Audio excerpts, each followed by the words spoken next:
was Hashem during the Holocaust? There's a very simple answer, and it's not politically correct. The answer is, He did it.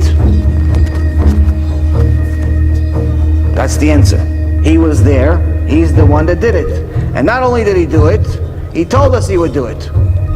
He told us that He would do it 3,300 years ago in Parashat Kitavo. He also told us that He would do it in Parashat Bechukotai. When you look at the Torah codes for the Holocaust, you'll find many of them in Parashat Kitavo. But last but not least, if we forgot what was written in the Torah, He also told us about it in the Gemara, Masechet Megillah, page 6b.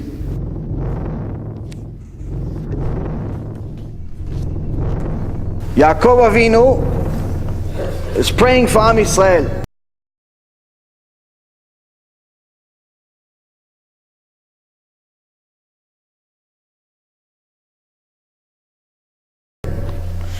And he says, Master of the universe, do not grant Esav, meaning my brother, the wicked, the desire of his heart. But here he's not talking about his brother. He's talking about Esav, the nation, Edom.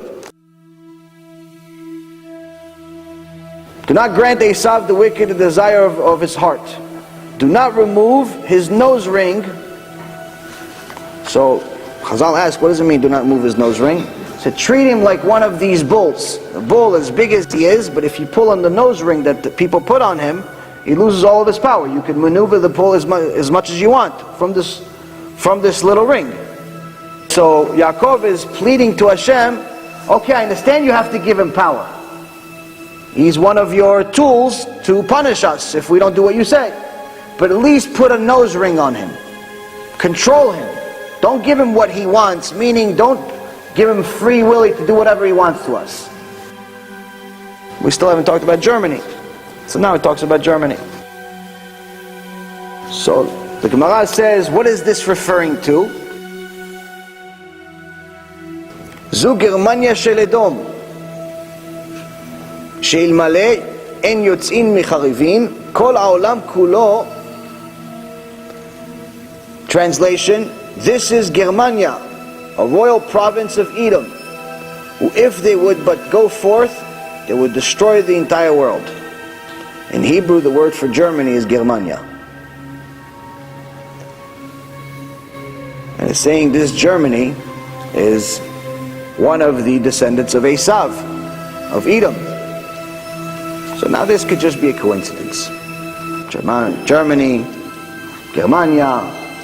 How do we know this is written 2,000 years ago? How do we know this is definitely it? Number one, Germany did not exist 2,000 years ago. There was no such country 2,000 years ago. If you look at the US government archives, which I did, and you look at the history of Germany, you see that Germany was founded 800 years ago by a combination of 300 barbarian nations. 300 barbarian nations came together and created the country called Germany. So let's see what the Gemara says.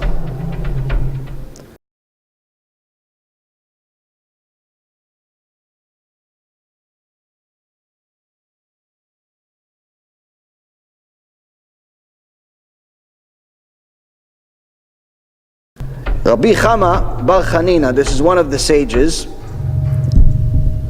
says, there are 300 crowned princes in Germania of Edom, and there are 365 chieftains in Rome. And every day one group goes forth to encounter the other group, and one of them is killed. And they would then have the trouble of appointing a new ruler. So now we see that Chazal is explaining to us, yes, this Germania, it's come together from 300 chiefs, 300 leaders, 300 nations. But eventually it's going to have 365 generals within it, where every day they're manipulating each other in order to kill one another, in order to become the official leader. This is what actually happened to Germany.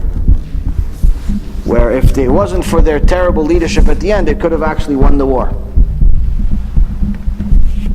So now that we see that even this Hashem told us about.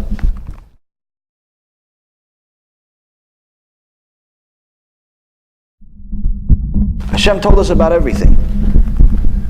The Gemara and the sages is nothing to scoff at. It's not something that we say, who is this Rambam that made this halacha about Mechalel Shabbat, is not considered Jewish? Who does he think he is? Who is this Rabbi Akiva that's saying that I have to keep kosher, and I have to keep Shabbat, and I have to lay tefillin? Who do they think they are? We just talked about them for the last hour. These are not regular people. There was actually a scientist that was a Nobel Prize winner, heard about Rambam, and he scoffed at it. He says, listen, I heard that there's a statue in Washington of the Rambam, and they call him one of the 18 most important people that ever lived. He was a physicist, he was a philosopher, something extraordinary. Doctor, major sage in the Torah. They don't know him for the major sage, they don't know him for the rabbi part. They know him for the everything else. He says, what's the big deal of this guy? Why do they make it such a big deal? And the rabbis that he came to says, Rambam lived almost 800 years ago, and his wisdom was something beyond our comprehension. He says, I'm a Nobel Prize winner, I know it's nothing big deal about him. Like, listen, Rambam not only wrote the halachot and broke down the Gemara, the oral Torah for us to understand what to do, what not to do, what's tahor, what's tarif, black, white. He told us exactly what to do. But he did it in a similar style. The Avdil, obviously, the big difference, but nonetheless, he did it in a similar style as writing of how Hashem wrote the Torah.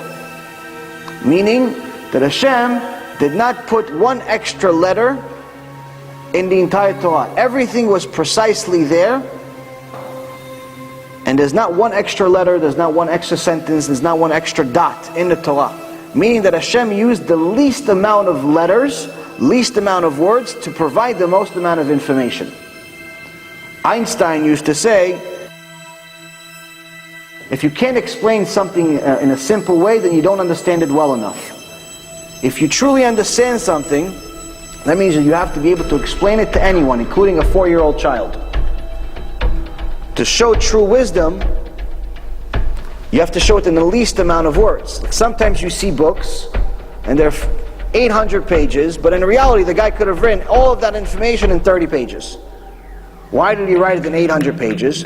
Either number one, he doesn't know the information well enough, or number two, he knows no one's going to buy a 30-page book for $50. But they'll buy an 800-page book because it looks more significant.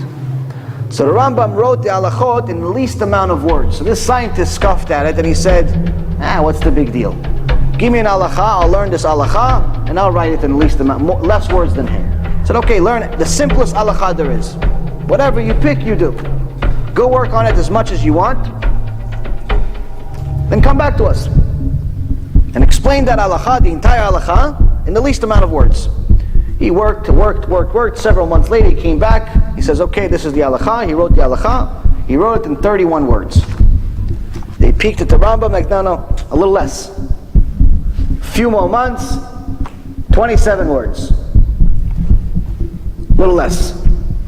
Few more months, he got it down to 21 words. Explaining an entire halacha. Entire halacha, you could read several books about one halacha. So this is actually, he's not a fool. But nonetheless, he got to 21 words. It's like, he was completely confident. He was like the Tam and Aviram. In our week's parashat Korach, where after they went against Moshe Rabbeinu, they're walking with their heads high, and the Torah says they were walking straight up with a lot of gava. So he thought he got the job done. 21 words. He opens the Rambam, 7 words. And not only 7 words, but those 7 words explain the halacha much better than the 21. When you actually start studying Rambam, just a little bit, you start realizing that the smartest person we have in today's generation is closer to a monkey in intellect than he is to the Rambam. That's the difference. And the Rambam was 800 years ago. He wasn't even enough to be one of Rabbi Akiva's students 2,000 years ago. Why? Because the least of Rabbi Akiva's students had enough kedusha and wisdom to revive the dead. So the Rambam was not enough to be one of Rabbi Akiva's students. But people say, nah, what does Rabbi Akiva know? What does Rambam know? Who do they think they are? Okay, go figure it out.